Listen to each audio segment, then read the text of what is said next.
Just doing a little side journey to beautiful Siena.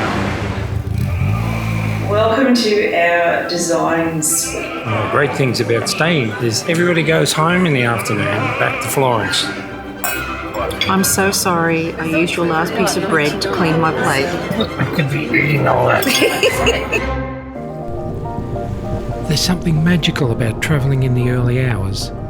For just a moment, it feels like the world belongs to you.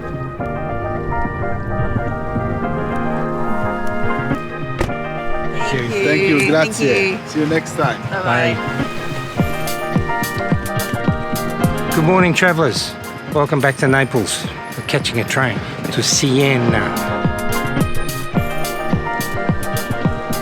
It's a bit less chaotic than Rome. Typical Italian breakfast. Cafe et croissant. And you eat it like this. And they're always so good. This is where everybody waits to find out what platform they have to go to. You think they know in advance. It's like waiting for the lotto results. Italian efficiency. Getting closer.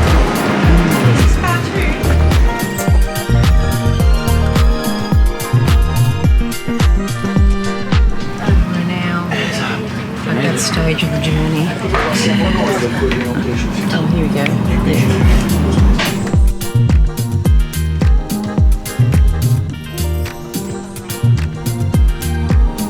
Leaving Naples, we're first heading back to Rome, then continuing north to Florence, the capital of Tuscany, before transferring to a local train bound for Siena. Siena isn't always on the main tourist path. Most visitors only stop on a day trip. We're staying, and that makes all the difference. Back again for a few minutes.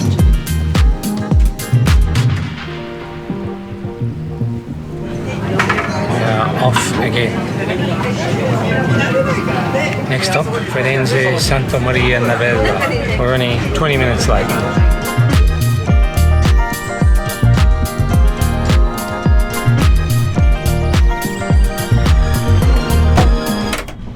Toilet report. Train's been travelling for about 2 hours. And it looks in reasonable nick. Excuse me.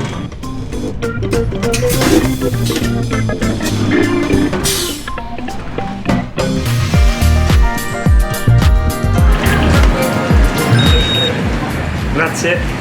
Easy peasy.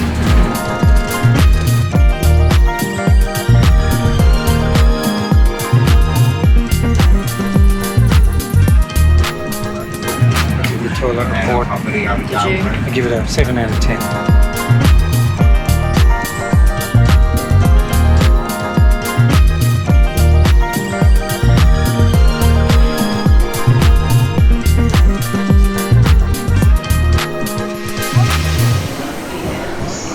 Smells like a urinal. Smells like a urinal. Welcome to Florence for an hour. Just doing a little side journey to beautiful Siena. We'll be back here in 2 days. Like Rome, Florence has one of the busiest train stations in Italy, but being half the size, it somehow feels twice as crazy. It says it all. More chaotic than Rome, but on a smaller scale. Regional trains leave from platform 1 to 6, tucked away on the western side of the station. For Trenitalia regional trains, you don't need a seat reservation. Just hop on in and find a spot. Oh my gosh!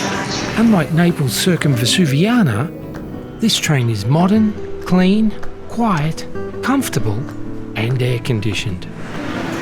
Luggage storage and enter. 20 past 2. You left on time.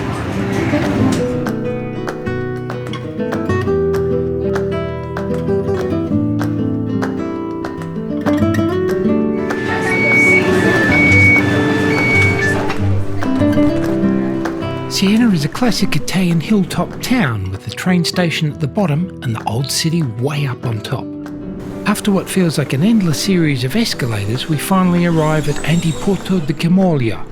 There's the train station way down there, which is just a short walk from Siena's ancient city walls and our hotel, the Relais de Angeli historic residence. For once, we didn't pick the cheapest room, we picked the best. And after a short ride in Italy's tiniest lift, we arrived.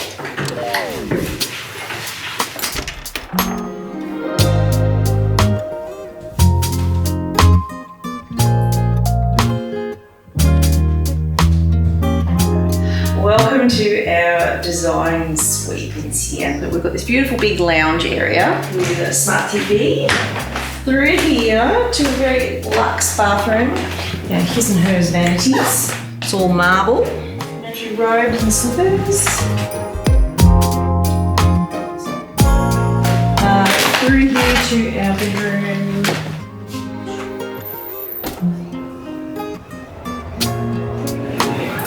Nice big bed, very comfy, great mattress, and we have a dressing room. Isn't that 9.5 weeks? I think it is. I like to watch you move. Most of you kids wouldn't know what that was. No, that's right.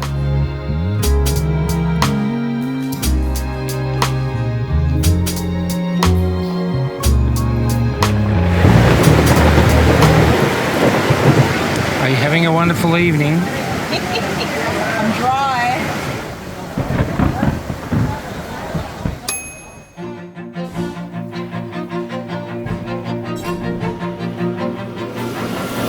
Different to last night. Oh yeah. Snow, thunder and lightning. Never experienced any. Thunderstorm quite like that. It's pretty vicious. Buongiorno, travellers. Welcome to Siena. We're doing a tour this morning 2-hour walking tour. of Siena and the Basilica. This morning's tour is a 2-hour city walk and skip-the-line visit to Siena's famous cathedral, booked through Get Your Guide.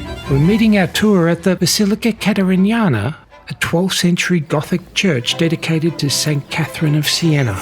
This morning we're on a tour with 29 other people, by far the biggest tour group we've been on. We'll see how it goes. Our guide shares a quick history of Siena, from its days as a powerful medieval republic to the era when the Medici family of Florence ruled it from a distance. Then it's time to step inside the cathedral. No pictures inside the church, and we must respect all rules. I'll find some pictures on the internet and show you what it looks like. It's pretty big on the outside. The basilica is devoted to St. Catherine, a 14th century nun, writer and one of the patron saints of Italy. Very impressive.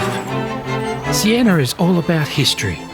The city is divided into 17 contrade, or neighbourhoods with deep historical roots, each with its own flag, animal symbol, colours and identity. Siena is all about the horse race. Of the 17 contrade, 10 of them get to fight it out twice a year in the main square to see who is the champion. It's like an extension of the religion. They all have their champions, which are the horses, and their flags. If you win, you get to fly the flag and get drunk. It's my kind of race. We make our way across the city to the heart of Siena and the home of the Palio, Piazza del Campo. Do they bet? No, it's forbidden to do it. You see, maybe the horse doesn't even want to win.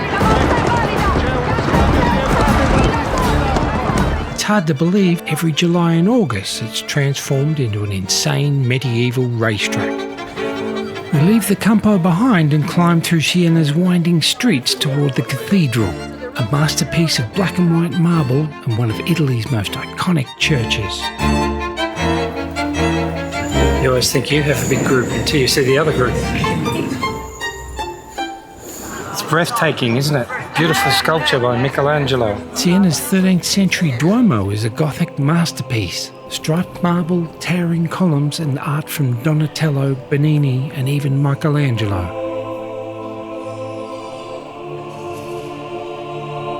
They once planned to make it the largest cathedral in the world until the Black Plague of 1348 stopped them mid-build. What's left, though, is extraordinary.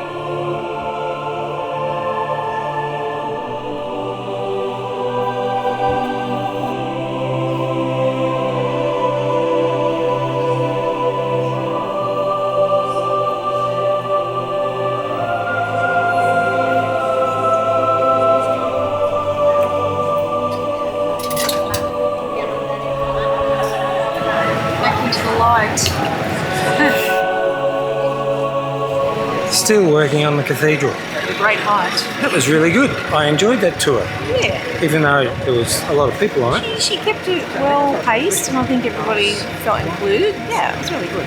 Definitely well worth doing. I'll leave a link for it down below with Get Your Guide. Don't be afraid to click it. Lunchtime. Always lunchtime. Speck, brie and rocket. And mine is baked ham, mozzarella, and tomato. Yum. Always time for coffee. Italian coffee is very good. They're not very strong, so you can have 10 a day. After an unexpectedly delicious lunch stop, we set off to explore the city. That's the thing I've learned about Italy. Even the shit bits look great. Siena is both compact and beautiful. You can happily wander aimlessly through its lively lanes and meandering alleyways, never quite sure what you'll stumble across next. I've been here before, a lifetime ago, on a Kentucky tour around Europe. It was 2 days before the rest, so the street was covered in sand, ready for the horses.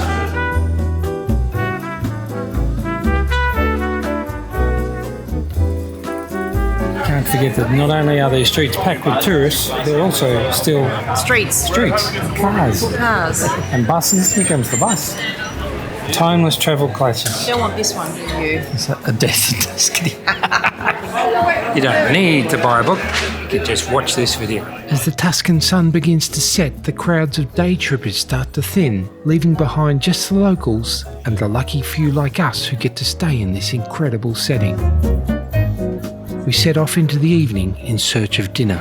Italians are so civilised. There's a time for walking, a time for drinking, and a time for eating. It's eating time.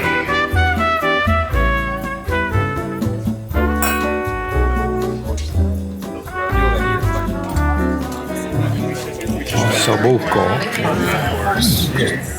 Buon appetito. That was so good. Unbelievable. I'm so sorry. I used your last piece of bread to clean my plate. I could be eating all that.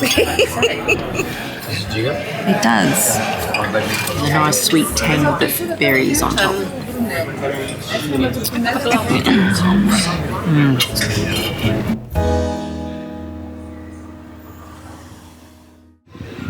Buongiorno, travellers. We're going to see Dave. Next stop, Florence. What's the collective noun for tourists? A sliver? A gaggle? They are even bigger than the ones made by Michelangelo for the Sistine Chapel. The crowds, the chaos. I mean, a lot of people do know. If you know, you know.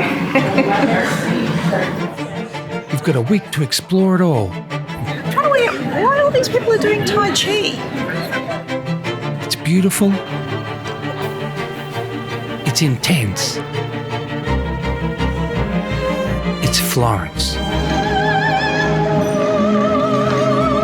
Ultimately, this is the reason you come to Tuscany.